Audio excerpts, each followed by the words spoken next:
We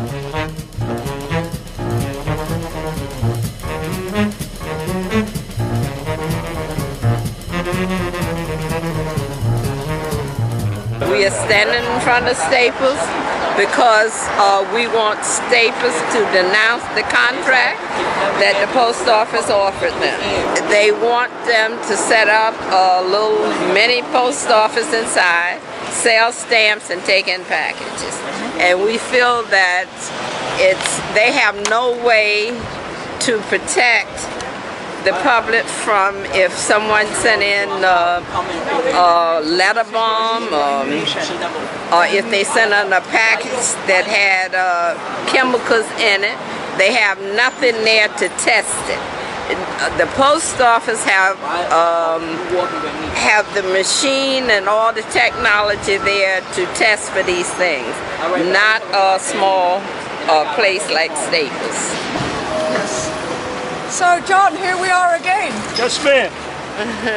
Yes, ma'am. Here we are again, out in front of Staples. Okay. Well, the previous Postmaster General, Patrick O'Donoghue, before he, about a year before he retired, he went to Staples and he sold them on this deal to put these fake post offices inside of all the Staples stores all across the country. They have 1,500 stores, and all of them have these fake postal counters, which is staffed not with postal employees, but with Staples employees who are not trained to handle a mail. They don't know the rates. They receive 4 hours training. Post office trains their clerks for 80 hours before they let them work the window. So we're out here to let the public know what's going on. It's all part of the grand overall plan to privatize the post office. It's not just Staples. They're privatizing our over-the-road trucking routes, giving them to all these non-union freight haulers. They're having mail processed in non-union processing plants. Pitney Bowes is the biggest operator of those. They have 35 plants across the country. In the meantime, they're closing 82 large processing plants all across the country this year alone. And what they did since 2012, they've closed approximately 140 processing plants all across the country. And in some cases, like the one in Newburgh, New York, the mail has to be sent to Albany, which is 125 miles away.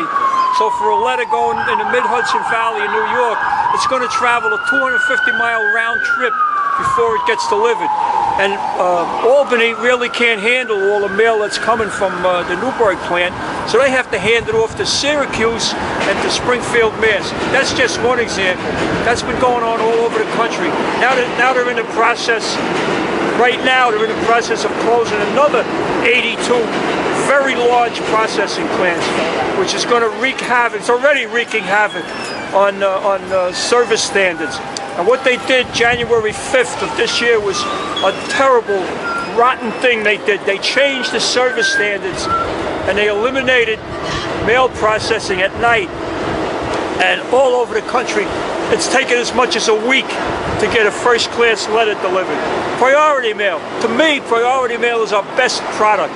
For what they charge you for priority mail compared to what UPS and FedEx charge, and you get 2- and 3-day delivery. Well, it's not 2- and 3-day delivery anymore. Priority mail was not supposed to be affected by these service standards, but it is. And the union down in the union headquarters down in D.C. has figures to prove what has the terrible drop in service since January 5th when the post office changed the service. It's all part of this plan they have to eventually make the post office a completely private operation. They're not just going to come in one day and say, okay, post office is private. No, they're doing it piecemeal, and they have been doing it for over 30 years. Right, tell me more about this Staples business. How many Staples outlets now carry postal automated machines or whatever in New York City? They're not automated. In New York City, I only know about the Bronx, Manhattan, and Staten Island. There's 20 Staples in Manhattan, 3 in the Bronx and 3 in Staten Island, and they all have these postal counters where you can go in and do almost anything you can do in a post office. You can mail priority, you can mail express, you can mail parcel post. They're supposed to be put into all 1,500 Staples stores all across the country. Are supposed to have these fake postal counters, and they're working on a deal to put these counters into 2,000 Walmarts. And it's already had an effect that no post offices have yet to close because of this. But out in this Bay Area, San Francisco, which is where they rolled out this program over a year ago, they have cut hours at some of the post offices in the San Francisco Bay Area. And what they do is they put a sign on the window. We're no longer open till 5, we're only open till 3. When we're closed, you can conveniently go to Staples. So it's part of their plan to gradually make the post office be no longer a public service, but to be a vehicle for the entrepreneurs to make money off of. So you have demonstrations throughout the week, right? At other we do. We hit all the Staples stores in Manhattan on a rolling basis. We hit about 5, 6, 7 of them every week. We go to a couple up in the Bronx. We haven't hit the other boroughs yet. Those are different locals of our union. All the postal workers are unionized, aren't they? Yes. We have 4 unions that represent about 600,000 postal workers. And a part of the plan is to break our unions, which is a trend that's going on all over the country, union busting. What would it take to roll it back? Well, we have a little bit of an impact what we're doing here. Some people actually do not go to Staples.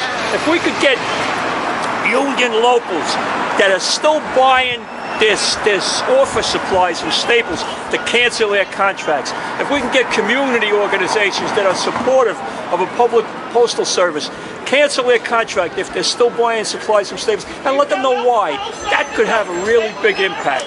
And in the meantime, our union on a national level is intervening in the attempt of Staples to merge with Office Depot.